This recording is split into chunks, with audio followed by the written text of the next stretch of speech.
আসসালামু আলাইকুম রহমতুল্লাহ। যা কিছু রটে তার কিছু না কিছু ঘটে। ইতিমধ্যে আপনার ডক্টর ইউনূস সরকারের সেফ এক্সিট নিয়ে সুশীল সমাজ কথা বলছেন এবং অনুষ্ঠান করেই কথা বলছেন যে কিভাবে তিনি যেতেছেন। তার মানে পদ্মার আড়ালে এমন কোনো পরিবেশ পরিস্থিতি সৃষ্টি হয়েছে যাতে করে মনে হচ্ছে যে বড় ধরনের কোনো ঘটনা ঘটেছে। তারই ধারাবাহিকতায় বাংলাদেশের একজন নামকরা অর্থনীতিবিদ ডক্টর দেবপ্রিয় ভট্টাচার্য তিনি মুখ খুলেছেন এবং কথা বলেছেন।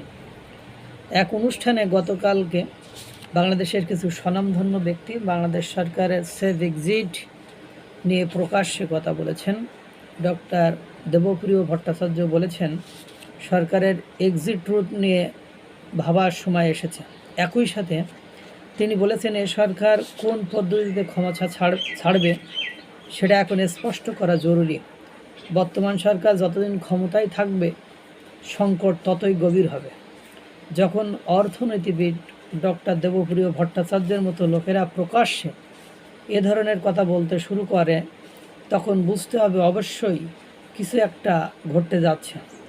ডক্টর দেবপ্রিয় ভট্টাচার্যের মতো আরও অনেক ব্যক্তি মুখ খুলেছে যে এ সরকার কি করতে চায়।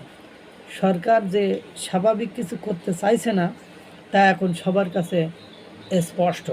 কেউ কেউ এখন প্রশ্নের মধ্যে আছেন, কেউ কেউ আবার স্পষ্ট সতর্ক সংকেত জানিয়ে দিচ্ছেন।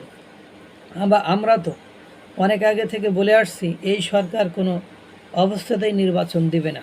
যখন ডক্টর দেবপ্রিয় ভট্টাচার্যের মতো লোকেরাই এই ধরনের কথা বলে তখন আমরা ধরে নিতে পারি সরকারের কাউন্টডাউন শুরু হয়ে গিয়েছে, অর্থাৎ চলে যাওয়ার বিদায় ঘণ্টা বাজার সময় সন্নিকটে চলে এসেছে। সরকার আসলে কোন প্রক্রিয়ায় এক্সিট করবে, সেই এক্সিটের সময় পাবে নাকি নির্বাচন দেওয়ার সময় সুযোগ পাবে? নির্বাচনে বিজয়ী কোনো দলের নিকট ক্ষমতা হস্তান্তর করতে পারবে নাকি অন্য কোনো অন্তর্বর্তী বা তত্ত্বাবধায়ক সরকারের নিকট ডক্টর ইউনূস ক্ষমতা ছাড়বেন? নির্বাচন না দিয়ে মানে যে বছরের পর বছর ক্ষমতায় টিকে থাকা যায় না বা সম্ভব নয়, এটা কি ডক্টর ইউনূস এবং তার উপদেষ্টারা বুঝতে পারছেন? অবশ্য আমার মনে হচ্ছে বুঝতে পারছেন, কারণ আমজনতা পার্টির তারেক রহমান ও বলেছে যে সরকারের দুইজন উপদেষ্টার সাথে তার কথা হয়েছে, তারা বলছে তারেক নির্বাচন নিয়ে কথা বলো, আমরা আর পারছি না। যারা নির্বাচন নিয়ে ষড়যন্ত্র করছে তাদের বিরুদ্ধে কথা বলো, আমরা আর পারছি না, তাড়াতাড়ি নির্বাচন হলে ক্ষমতা হস্তান্তর করে তারা চলে যেতে চায়, এই ধরনের পরামর্শ তাকে দিয়েছে। দ্যাট মিনস সরকারের অনেকে চায় যে নির্বাচন হোক। সরকারের মূল চালিকা শক্তি জামায়াত এবং এনসিপি, তারা তো নানান ধরনের টালবাহানা করছে, এগুলো সত্য কথা। কেননা সরকার টিকিয়ে রাখার জন্য পদ্মার আড়ালে বসে সরকার চালাচ্ছে জামায়াত আর NCP. Sarkar is nothing but a big zero, সরকার কিছুই না। এতদিন বলে আসছে যে সংস্কারের মূল বিষয়গুলোতে আপত্তি জানাচ্ছে বিএনপি, তারা মূল বিষয়গুলো মেনে নিচ্ছে না।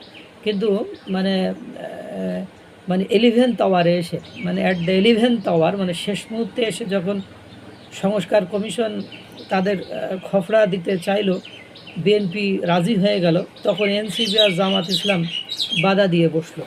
জামাতের আমির বলছে বিচার এবং সংস্কারের আগে যদি আর একটা নির্বাচন হয় তাহলে সেটা ন্যাশনাল ডিজাস্টার হতে পারে। তার মানে বুঝছেন যে হুমকি দামকি দিল যে নির্বাচন করতে যাবেন তো একটা ন্যাশনাল ডিজাস্টার জাতীয় একটা ধ্বংসের আর একটা আলামত আপনারা দেখতে পাবেন, কর্মকাণ্ড শুরু হয়ে যাবে। এনসিপি বলছে আমরা মৌলিক সংস্কার এবং আইনি ভিত্তি ছাড়া জুলাই সনদে স্বাক্ষর করব না। তা মৌলিক সংস্কার আইনি ভিত্তি, তো মৌলিক সংস্কার করতে কতদিন সময় লাগবে জানুনি সোনার চাংড়ারা? তোমার এটা সম্ভব না। দেশের যে অর্থনৈতিক অবস্থা, বিনিয়োগ ব্যবস্থা, নিরাপত্তা, অস্থিতিশীলতা চলছে, সব কিছু তো ভঙ্গুর অবস্থা। এই সময় তুমি এই ধরনের দাবি করলে কেমনে মেনে নেবে? আর সরকার যা করছে তার পরবর্তী সরকার বৈধতা দিবে কিনা। সরকার যা ইচ্ছে তাই করেছে, কোনো কারো তোয়াক্কা করছে না, আইনি কোনো ভিত্তি, সংবিধানের কোনো ভিত্তি, মানে কোনো কিছু মানার মানে সময় সরকারের নেই, যা ইচ্ছা তাই করেছে। এখন কথা হলো যে সরকার যা করছে তার পরবর্তী সরকার বৈধতা দিবে কিনা তার সংশয় কিন্তু রয়ে গেছে।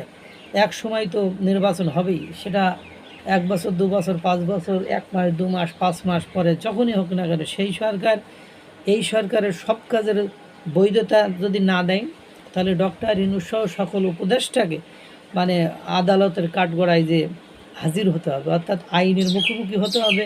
এবং সেটা কতদূর গড়াবে আল্লাহই ভালো জানে।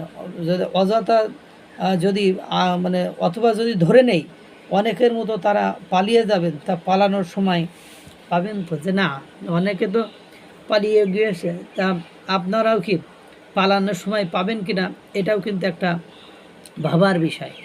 এখন ঘটনা হয়েছে মানে বাংলাদেশ কেন, বিশ্বের কোনো দেশই এইভাবে করে কোনো দিন কল্যাণকর বা উপকারী কোনো কিছু হয় নাই।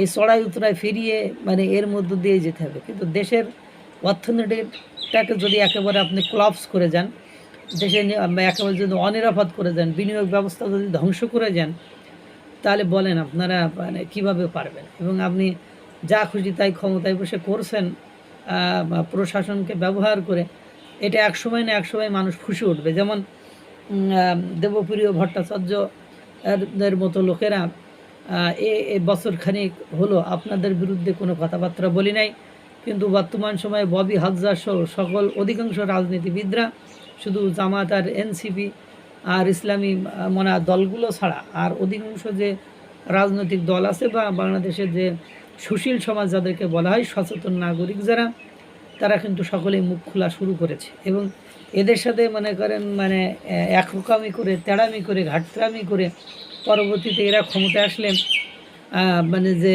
যারা মানে এখন ক্ষমতায় আছেন তারা যে বিপদগ্রস্ত হবেন, এটা হয়তো বা ওনারা যেহেতু সব অধিকাংশই পিএইচডিধারী, ওনারা বুঝতে পেরেছেন বা বুঝতে পারা উচিত।